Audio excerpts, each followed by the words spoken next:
आज 26 फरवरी 2024 को हमने एक महत्वपूर्ण सदन को बुलाया था और आज भी भारतीय जनता पार्टी के जितने भी तमाम पार्षद हैं सदन की कार्रवाई में वैसे ही बाधा डाली और पिछला एक साल जो है सदन में एक दिन भी हमने किसी भी महत्वपूर्ण मुद्दे पर चर्चा नहीं की। मुझे लगता है बहुत दुख और खेद की बात है।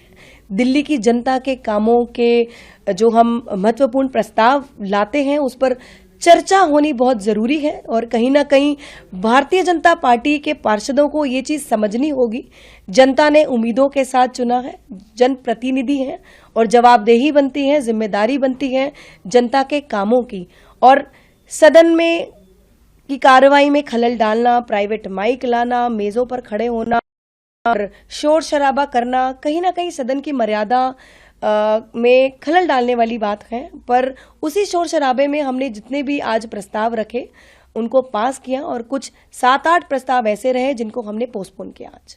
बिजली के बड़ा मुद्दा रहा है क्योंकि लोग अपने घर तो बना लेते हैं लेकिन मीटर लगाने के लिए उन्हें बहुत ज्यादा चक्कर काटने पड़ते हैं। उसको लेके भी प्रस्ताव सदन के अंदर रखा गया। जी,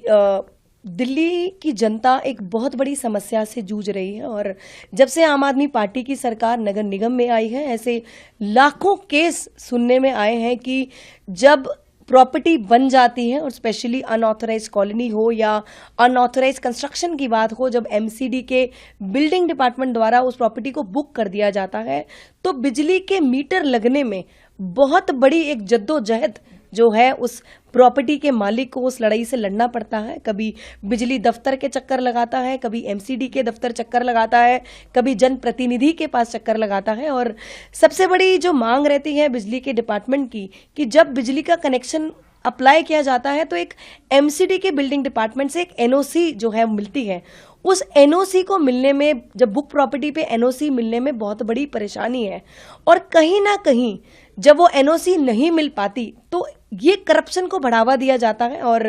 गरीब आदमी उस करप्शन के पूरे जो जाल में है वो फंस जाता है। और कहीं ना कहीं इस करप्शन को रोकने के लिए हमने इस प्रस्ताव को आज पेश किया, सदन में पास किया और इस प्रस्ताव में साफ साफ लिखा गया है कि जो हाउस टैक्स डिपार्टमेंट है, हमारा असेसर एंड कलेक्शन डिपार्टमेंट और हमारा बिल्डिंग डिपार्टमेंट, साथ ही जल बोर्ड हो या कंसर्न्ड इलेक्ट्रिसिटी डिपार्टमेंट हो, कहीं ना कहीं इन चारों डिपार्टमेंट का लैक ऑफ कम्युनिकेशन है। इस कम्युनिकेशन गैप की वजह से ही जो उस प्रॉपर्टी का मालिक है यहाँ वहां दर दर की धक्के खाने के बाद भी उसका बिजली का मीटर नहीं लग पाता है। अब इस प्रस्ताव में लिख दिया गया है कि ये चारों जो डिपार्टमेंट है एक दूसरे के साथ वार्तालाप करें, कम्युनिकेशन करें और कोई कमी पेशी है